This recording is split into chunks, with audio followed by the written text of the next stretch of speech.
President Trump appointed you in 2017 as U.S. Ambassador at Large for International Religious Freedom, and uh, and a role that you held until January of 2021. Could you explain in broad strokes the scope of the mandate and share some of the most important lessons and challenges from your diplomatic experience? Thanks, Jose. Happy to do that. The scope of the mandate was global. It was on the topic of Article 18 of the UN Declaration of Human Rights, the one that declares and states, and everybody agreed to this, that you would have religious freedom to be able to do with your own soul what you choose and see fit. As a person of faith myself, this is central to me that people have that right, that I have this right to use it as I see fit. It's also just fundamental and foundational to the United States of America. This country was founded by people that came here looking for religious freedom. The pilgrims initially in coming here were looking for a place they could practice their faith in freedom. So it's really in the DNA of this nation. It's our First Amendment, where you have the right to practice your faith freely, and the state cannot create a state church to force you to be a part of it. So they did it really in two parts there. They said that there'll be a separation of church and state. The state will not create or own a church. And on the second part of that is that you have the fundamental right to practice that however you it, that you want to do, and that is your individual guaranteed constitutional right. So it's really foundational for us. But the mandate that I had and was given was a position. The position itself was created by Congress. It's an ambassadorial position that was statutorily created by Congress. I was in the Congress when we created it. And it was really to push this foundational right, which we were seeing eroding around the world and having difficulty maintaining. And we could see that just if you could get this right, kind of even half right, if you could kind of get that cornerstone set somewhat right, you could really build your other human rights off of it, and you could build this free society. And it is foundational to Western civilization. Western civilization is built on a Judeo-Christian foundation of the human dignity. Each individual is unique, is beautiful, is created in the image of God, and has individual human rights and freedom, has freedom. And this is just this foundational belief within Western civilization that we were just seeing eroding around the world. And we thought, let's push, let's put an ambassador there. The ambassador is to advise the president and the secretary of state on these topics and to press this forward. Then in the first Trump administration, Vice President Pence initially and Secretary Pompeo at the time, and then in his final 2 years in that first term, much more so President Trump saw this is a foundational right that we want to push. And we want to make it a central piece of our pushing forward to reclaim human rights around the world that had been in decline. And so you really saw the administration elevate it with ministerials of foreign ministers coming to Washington to talk about it, with a UN General Assembly event focused on religious freedom, saying we've got to get this one right. We've got to. So, based on a testimony that you gave at Congress this year on February, yeah, it seems that China is one of the obstacles to furthering this notion of religious freedom, right? So, in the testimony that you gave to Congress this year, you wrote, an alliance of nations has emerged that see religious freedom as the greatest internal threat to their dictatorial control. Communist, authoritarian, and totalitarian regimes around the world are engaged in an unprecedented effort to control people of faith within their nations. This dark alliance shares the view that organized and emboldened people of faith must be effectively, if not brutally, suppressed to maintain their power. So, could you walk us through why it's the case that autocratic, authoritarian regimes they fear religious freedom and they try to suppress it, primarily communist China? Yes. Jose, I've been at this work now for 20 years, off and on, in the last really 8 years full time, mostly full time on religious freedom. And yet the problem has gotten worse. And I kept wondering if we're putting more and more effort into it, the United States is putting more effort into it, Western societies are, why is it getting worse? Uh, it's like we've increased our activity triple, but the opposition has gone up tenfold. Why? And what I finally was able to look at and observe was you've got an alliance of dictatorial regimes led by Communist China that sees religion as the one entity within their country that could bring them down. That actually they have to have, the regime has to have their boot on their throat, or they could throw them out. And it's often in these places that the people of faith are the first ones attacked and the last ones left standing because of the nature of faith itself. It looks beyond this world. It looks beyond the regime, and the regime may threaten it, may brutally treat it, may imprison, may kill the people of faith, and yet they will still be there and fighting for this what they believe is as a divine calling on them, and it's implicit really in almost every faith that's there. That it's this where I'm looking for a place beyond this one that I'm in right now. Uh, and so we just started seeing all these dictatorial regimes really increase in this area. And one of the conclusions I drew was that the fall of the Soviet Union and the satellite countries that it had developed, at its core, the fall was about people of faith. Initially, it was the Jewish refuseniks in the Soviet Union and the evangelicals. Later in Poland, it was the Catholic Church. And it wasn't even really the formal church, it was the Catholics, many of which who hadn't been to Mass or church in decades, but they still had that core of a core of an orientation. And so when Pope John Paul shows up in Poland and says, "Be not afraid," the regime crumbles. And I think the communists in China did their briefing and analysis of what happened to the Soviet Union and concluded you've got to get people of faith under your boot. So they went at it aggressively. And now you have surveillance technology that's perfected in China, that's the best by far the world has ever seen, able to find literally the needle in the haystack and then to prosecute that person that they find. So we were seeing this and saying, this is who we've got to fundamentally confront and stop really seeing religious freedom as a nice human right that we can advocate for when we want to or not otherwise, or to see it as one of many human rights, but to see it as a core issue to be able to build a free society around. So much so I've worked on this that I've got a book even coming out on it, China's War on Faith, middle of May, that we go through what the case is and that this is really the Achilles heel of the dictatorial regimes. They cannot stand a free faith system. And it's one we should clearly push in our efforts for a free world.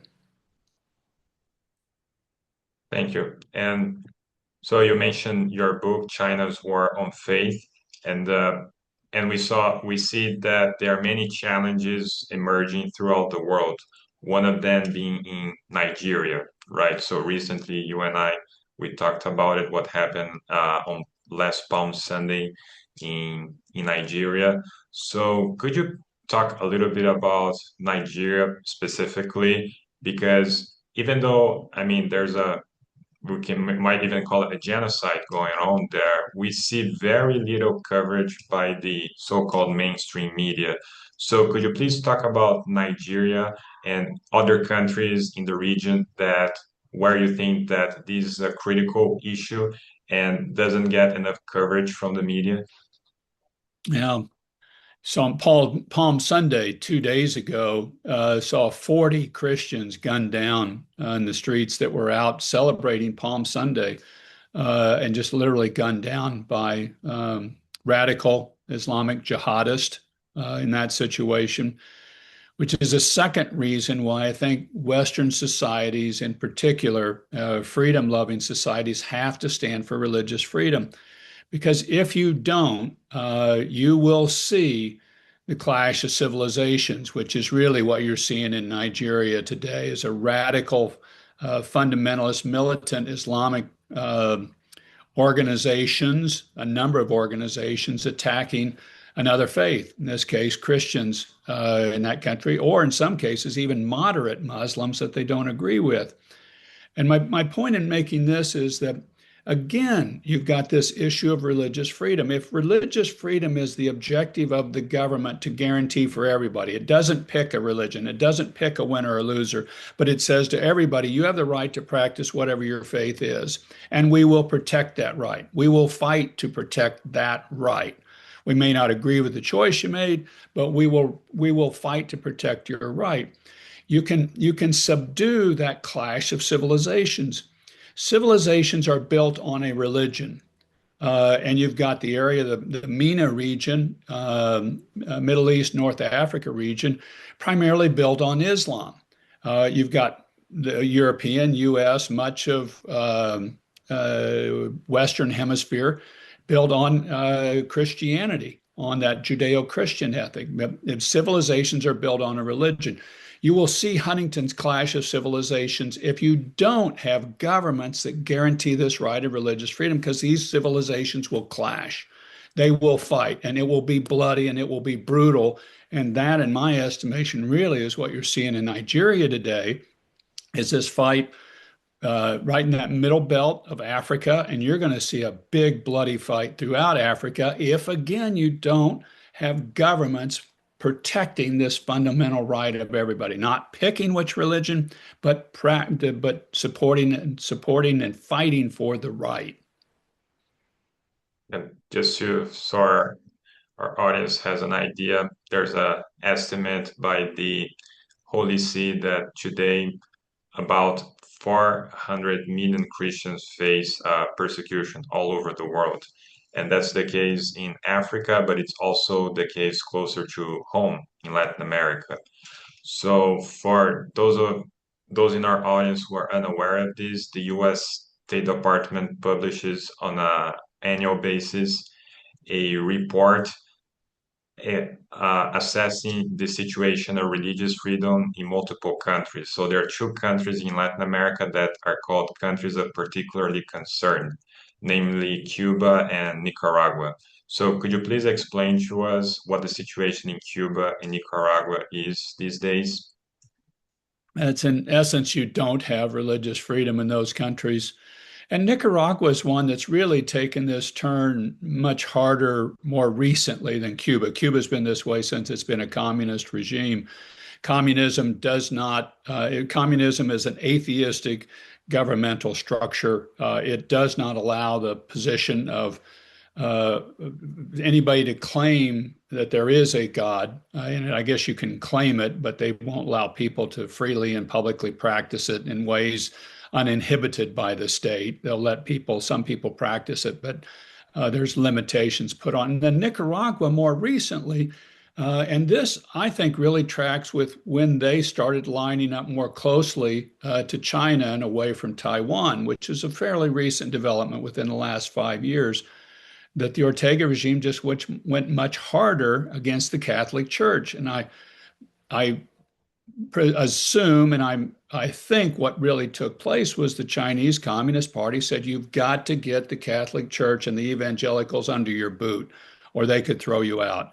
And they started much more aggressively going after the evangelicals, the Catholic Church. They kicked out a number of priests and bishops and pastors within the evangelical church, and even more recently started banning Bibles from being brought into Nicaragua, which is an old communist tactic from Soviet era. People haven't been doing that recently, but they're banning those coming into Nicaragua.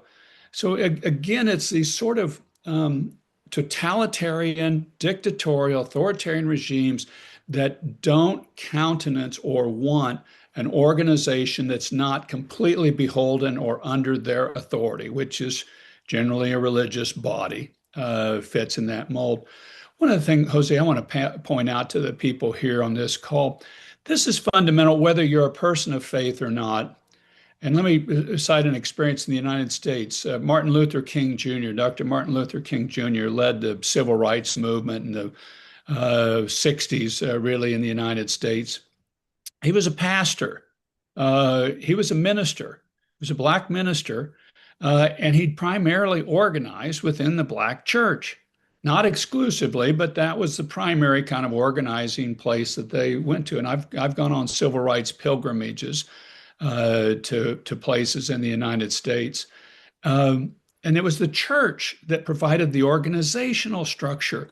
That's critical to us having a free society. And here was a group that was oppressed that then had a vehicle and a way to push back against a dominant culture and against a government. That's part two of why you want religious freedom, is it gives that alternate structural place to organize. And it's been a very effective and key and important thing, even in places like the United States. And even though this is not a country of particularly concern, according to the US State Department report, we know that there have been many difficulties between the Catholic Church in particular and the state in Mexico. So I'd like to defer here to my colleague Cesar. I know that he has a question on the relation between the Catholic Church and the Mexican state. Yes, thank you very much, Jose. Uh, Mr. Ambassador, thank you very much for this talk. As we were talking previously, previous event, in Mexico, we are now remembering 100 years of the Christian war between the state and the people. So I would like to ask you a question in relation to that. In countries like Mexico, there is a historical tension in the relationship between church and the state. While the country is largely shaped by a Catholic cultural tradition, as you were mentioning, since the mid-19th century, there has been a strong push towards a secular state, partly as a reaction to past conflicts. In practice, however, this has sometimes evolved into a form of secularism that tends to exclude religion from the public sphere, unlike what you were mentioning just with the US. So, how would you distinguish between a healthy secular state and a form of secularism that becomes restrictive of religious freedom? Thank you. It's a good question and an important distinction. And I just, as a background note, I belong to Catholic Church, and I really consider Catholicism having come into the Western Hemisphere in Mexico. When Juan Diego sees Our Lady of Guadalupe, that is just everywhere throughout the Western Hemisphere, and so I mean, it's so odd to me that Mexico would have this difficult cultural state relationship with the church that was landed here for the entire Western Hemisphere, in my estimation, not exclusively, but and even in my own home state, the first Christian martyr in the United States was in my state of Kansas in 1548 when there was a priest that had come here with Coronado the year before and came back to proselytize the Indians, the Native Americans, and was martyred here.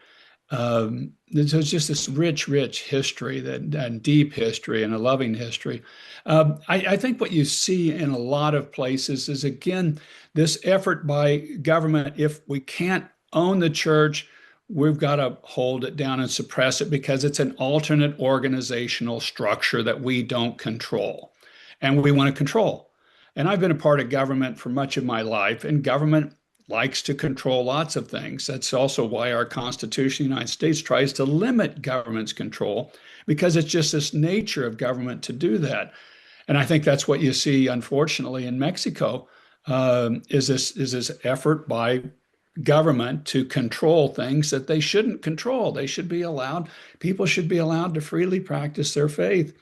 And then you also, I think, right, today you have really the difficulty of these narco organizations throughout the Western Hemisphere in places, but Mexico really has struggled with that. I watched the last election cycle in Mexico, and I think there was, if I remember that, there was dozens of politicians running for office that were killed while they were running for office. And as a candidate, I'm going, wow, I mean, I've got all sorts of people around me getting killed.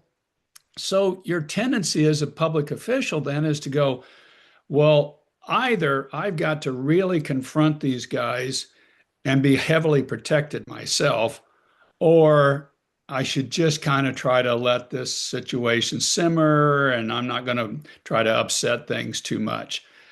And the problem with it is you do that, it just gets worse. You've got to confront these guys. You've got to go after them. And the United States is willing to be helpful. And I think there would be a number of other countries helpful too, but that can get in the way because those narco organizations then will attack the church too as an entity that stands against them and tries to help local people that they're living off of and selling drugs or moving people or whatever the case might be.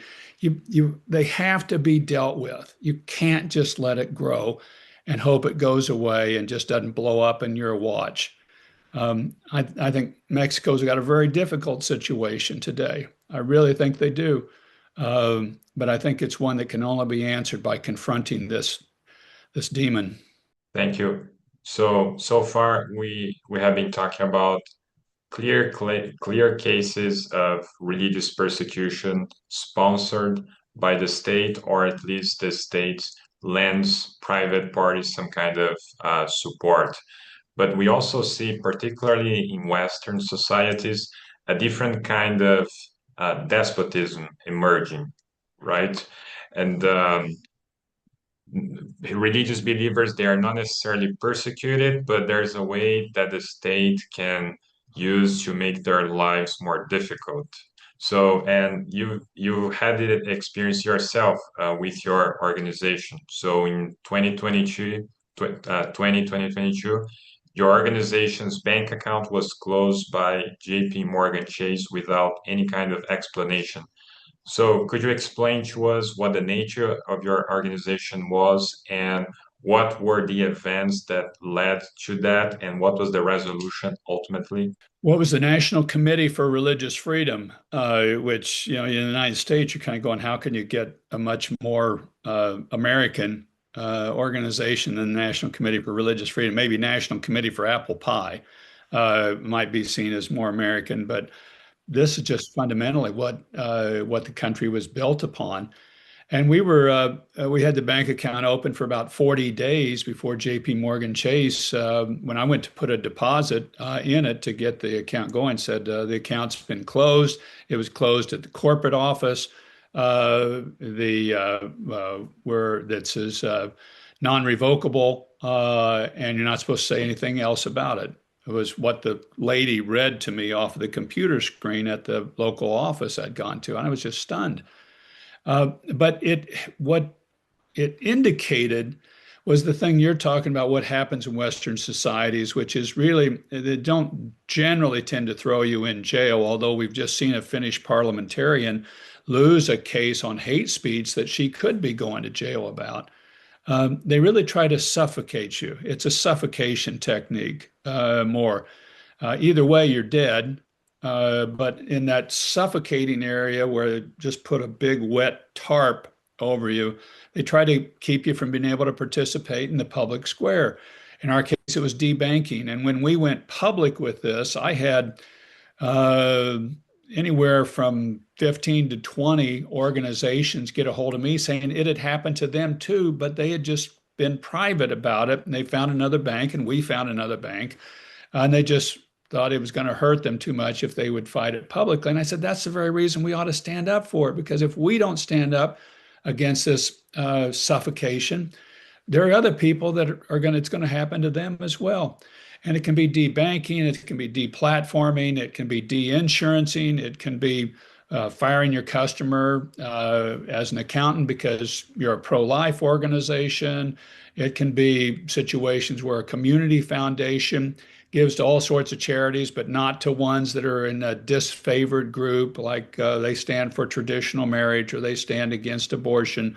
We'll give to all sorts of groups, but not these nonprofit groups that are against the kind of cultural demands of the time.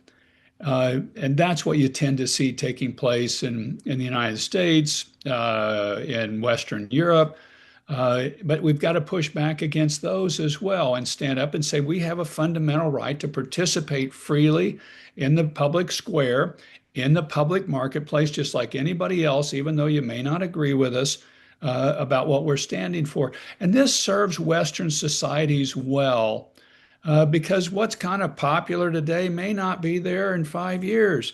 Or people may try it and just say, that just doesn't work. And by the same token, it may be something that you change the society. Like I talked of Martin Luther King Jr. and the civil rights movement and their changing of the society that we needed. And those are groups that really bring the agitation on forward to help so much. And that's why these things are needed. And instead of suffocating people, we should really work to accommodate various religious groups in any way we can so that they can robustly participate freely in all facets of the society. We were also, Jose, I want to mention one other thing that we're seeing, and I presume some other places are too, as in these accreditation entities, that they really kind of take a tact against foundational Christian beliefs in many cases that may go against the current cultural trends.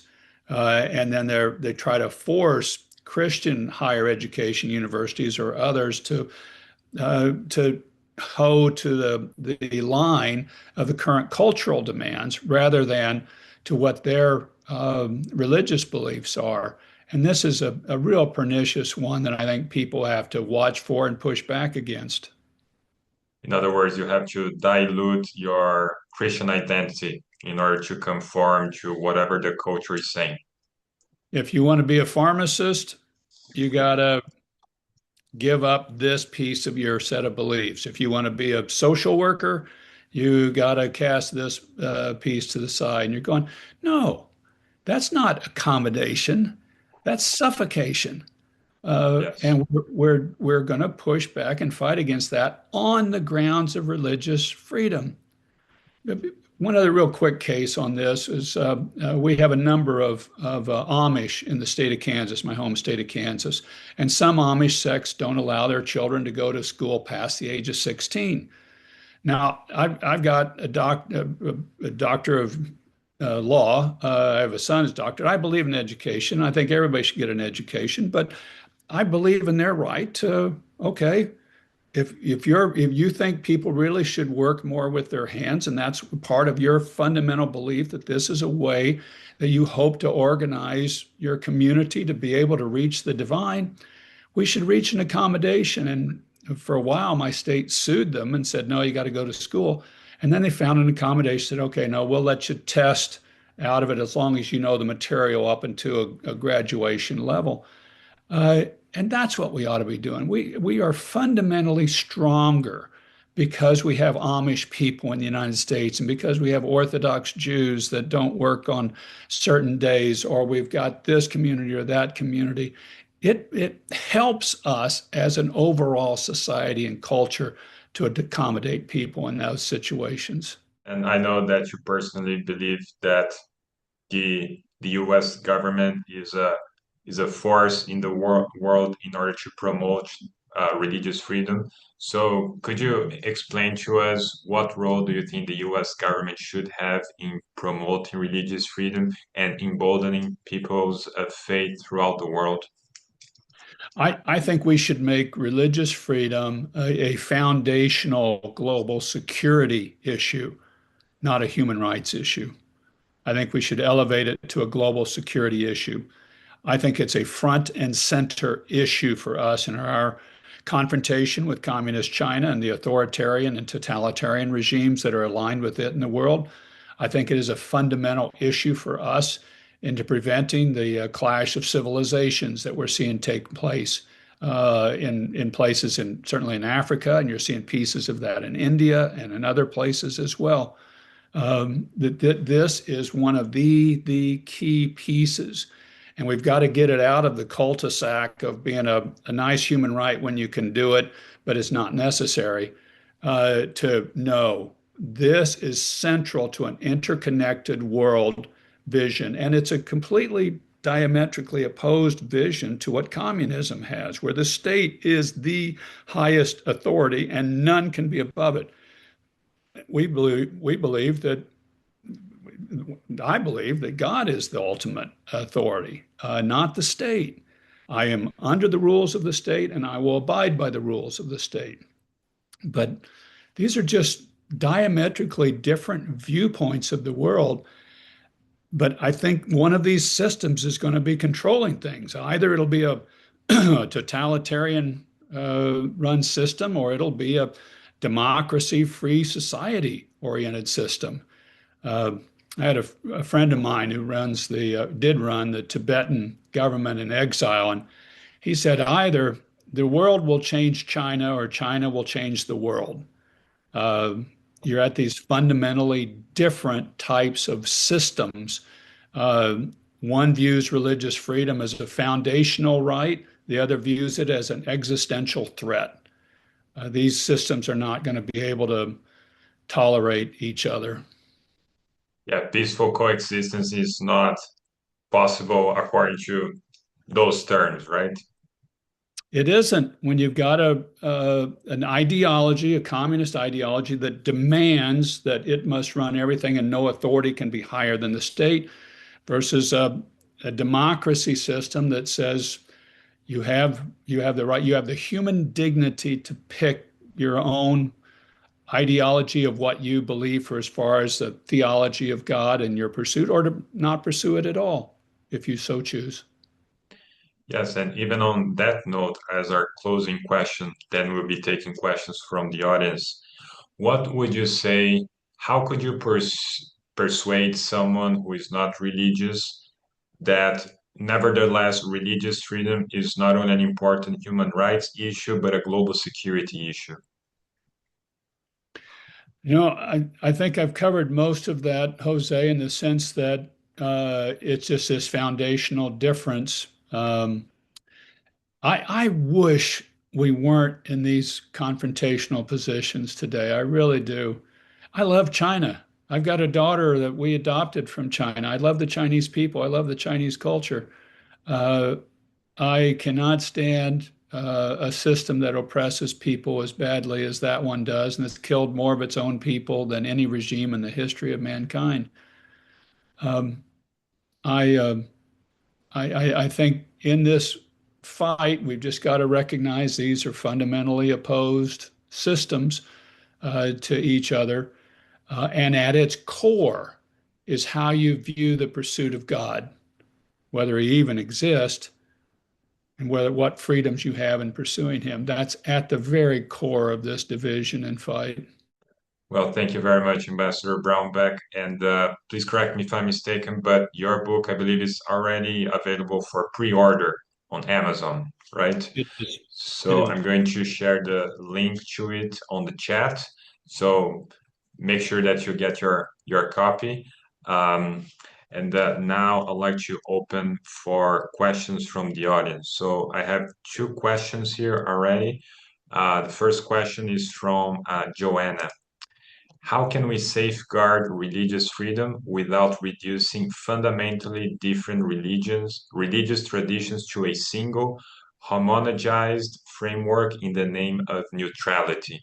I think my view of how religious freedom is operated as a state is that you do everything as the state to protect the fundamental right of religious freedom and to accommodate people's religious beliefs that have difficulty. I helped carry a bill with then junior Senator Chuck Schumer years ago to accommodate Sikhs being able to carry their ceremonial knife into places of work that they were not allowed to. And this is a very important piece of Sikh religion and theology. Um, I think that's how you guarantee it. I'm not a Sikh. I have a lot of respect for people who pursue that faith tradition and the demands of it and pursue the divine that way. But I think that's how the state does it: is we guarantee the right, and then we work as much as we can to accommodate people's religious needs, demands that they may have, that some people can't work on a Saturday. Some don't want to work on a Sunday. I mentioned the Amish example. I think that's how you really embrace the pluralism and maintain the overarching theme of the society of freedom. Thank you. This is from Anna Carolina. Do you believe that religious freedom can be sustainably promoted from the outside, or does it ultimately depend on internal cultural and institutional developments within each society? Great question. You know, every all the nations signed the UN Declaration of Human Rights, 1948 UN Charter of Human Rights. Every nation signed that. And Article 18 is the one that they signed on to that says they would guarantee religious freedom for everybody, including the right to pursue faith and including the right to change your faith, including the right publicly or privately to practice your faith. So everybody has signed on to this already. Cultures, particularly I think of like the United States, that ours is just such a diverse culture. We're a nation of nations. We have people from everywhere that are here. So we are always more looking to how do you accommodate. There are other nations that are much more homogenous and less maybe tolerance given to people of a divergent viewpoint or that seek to change out of that. And so it may be harder culturally in places like that for things to happen. I think it's going to take both forces. There's an alliance now of 40, I think it's 8 countries there's an alliance, an International Religious Freedom or Belief Alliance of Nations that are coming together to try to promote and to push this together and to push it in other places where it's harder for it to come about. I think that should be pursued. I hope countries on this call will join that International Religious Freedom or Belief Alliance to push this fundamental right in places where it's more difficult culturally or governmentally, certainly in some places, for that to happen. Thank you. We have a question now from one of the co-hosts, Jesus Maria. So he says, first, based on your extensive experience, what are the main differences you see in how freedom of expression is defended and protected between the United States and Europe? So although universal human rights, they are frequently invoked, but there are particular cultural difference among these different countries. So could you please explore that different standards of human rights protection when it comes to freedom of expression and religion that are interconnected? Yeah. The one I see that comes up most frequently is generally around Islamic or Jewish practices. The Islamic practice of headscarves and the covering, which we allow all this in the United States, but there are certain European countries that don't allow those public expressions that way. And there you're going to hear more of my American bias. I'm kind of going, well, if a person wants to dress this way and it's a part of their deeply held religious beliefs, well, I don't see the harm with this. I may not agree with it. It may not be something that I would practice or would encourage within my own family, but it's part of their belief system, and I want to respect it as I want them to respect my belief system. And I think we are enriched by that practice. I think we're challenged by that practice. But these are things to me that's what you've got court systems in various countries, and you have different ideas. We really got to get the fundamentals right, that person is allowed to practice their faith, they're allowed to practice it publicly, as much as possible within a system. But those can get to be some very touchy constitutional points. Jose, I remember the case you brought up on Brazil while you were a student of mine, where I think the government didn't allow proselytizing among certain tribal areas in Brazil. And you're saying, well, wait a minute, that's my belief is they have a right to know these issues and for people to present that. And the government was saying, no, you can't.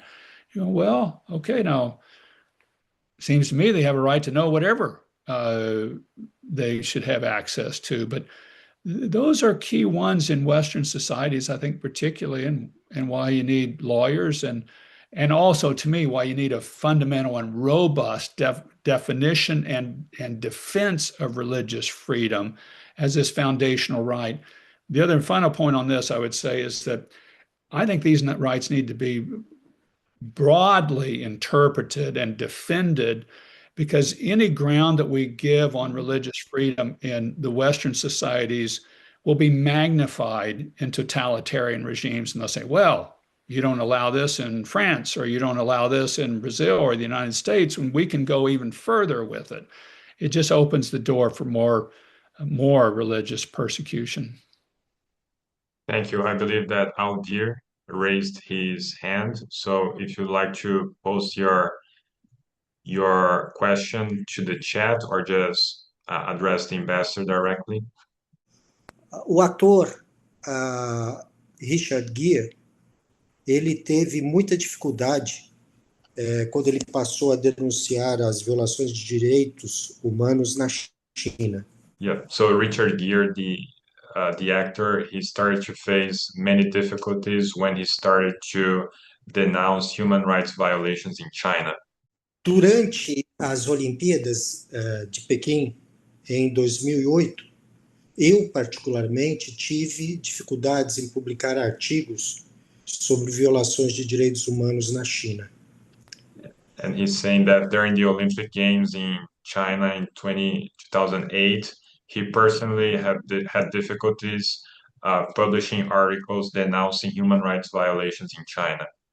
Eu havia publicado muitos artigos sobre violações de direitos no Irã e em diversas outras partes do mundo, mas o meu artigo sobre China foi censurado. So he published about human rights violations pertaining many countries, including Iran, but his article that he wrote on China was censored. Por coincidência, ontem eu atualizei esse artigo censurado sobre China. E não sei se vou conseguir publicar. So he said that coincidentally yesterday he updated his article that was censored back in 2008. A minha pergunta é a seguinte: eu tenho até eu consigo imaginar, calcular alguns motivos dessa dificuldade, mas eu gostaria de saber do nosso convidado, do palestrante, do embaixador, por que nós temos tanta dificuldade de criticar as violações de direitos humanos na China? Essa é a minha pergunta. Obrigado. Por nada. So he's saying that he has sort of an idea, but why is it the case that it's so difficult to criticize and point out to human rights violations in China, more so than in other countries? Thank you very much. Yeah, thank you. And thank you for writing the article and trying to get it published. And yeah, Richard Gere was censored by Hollywood. And the last time a major Hollywood studio did a film critical of China was 1997 with 7 Years in Tibet and Richard Gere. And Hollywood hasn't been critical since, and China is doing 3 genocides right now against religious minorities: the Uyghur Muslim minority, the Tibetan Buddhist, cultural genocide, and the Falun Gong practitioners. I think it's so hard because China is so big and so aggressive in pushing back. Other places don't push back, aren't as integrated in the global economy, whereas China is vastly integrated in the global economy. And President Trump was, I would say, the first president to be openly critical of China since John Kennedy. Nixon Did détente and opened up? And since then, there really been no, it's been this sort of, we want China to develop, and when it develops and connects with the Western system, it'll become more like it. And that didn't happen. It just took the money and built warships. So I think it's their aggressive tactics that they use. Obviously, I'm banned in China personally. Um, and I think you're going to see that in this confrontation with China as it gets more pointed, uh, that you're going to see really probably these Western and China-based economies break apart, and countries increasingly have to determine, do they want to operate in the Chinese sphere economically, globally, internet-wise, or do they want to operate in the Western sphere? So I'd like to give the word to Jim Kelly now. Thank you very much, Jose. I appreciate it. And I just wanted to weigh in to give a individual and group thanks to Ambassador Brownback. I don't think there is a person on the planet, maybe it's a handful of people on the planet that have done more during the course of their career to advance the cause of international religious freedom, and also just the incredible career he's had as a civil servant, uh, governor of Arkansas, House of Representatives, United States Senator, ambassador. It's been a magnificent career, and humanity owes you a great debt of gratitude. I want to put it in the context of something that Jacques Maritain said. He developed principles for a heroic democracy, and he talked about prophets of the people. And I believe Ambassador Brownback is a prophet of the people. Maritain said prophets are needed to awaken the people as to their civic duties. In periods of crisis, prophets are often found among those spiritual individuals who, finding things as they are intolerable, simply refuse to accept the status quo. Uh, Ambassador Brownback, you're a prophet of the people. You were a visionary on the topic of international religious liberty, and we thank you very much for that. So it's a very high words, and I'm humbled that you would look at it that way. But I'm deeply appreciative. This book has been a calling.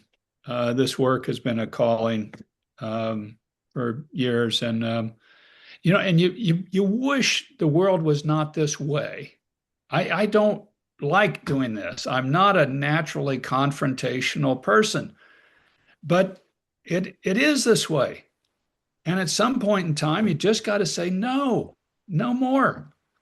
In the book, we feature 9 different individuals from various faiths and their personal persecution journey and story. One was a nursing mother who had one of her nursing children killed. One was a woman, Falun Gong practitioner, who had her husband killed. All have suffered torment incredibly. And we do it of all these different faiths to show this isn't just the CCP picking on Christians or Muslims. This is a worldview that they have to enforce to maintain control. And if we want that to be imposed on the world, then let's just keep sailing the way we're sailing. And you're going, no, I don't want that for my children. I don't want that route. And so you end up in a confrontational point. Thank you. Well, thank you very much. I'd like to highlight that Ambassador Brownback has been extremely generous with his time. And I know that there are still a couple of questions left on the chat. I'll make sure to copy these questions, forward them to Ambassador Brownback. But as of now, we're going to have to finish the interview. Okay. So once again, thank you very much, Ambassador Brownback.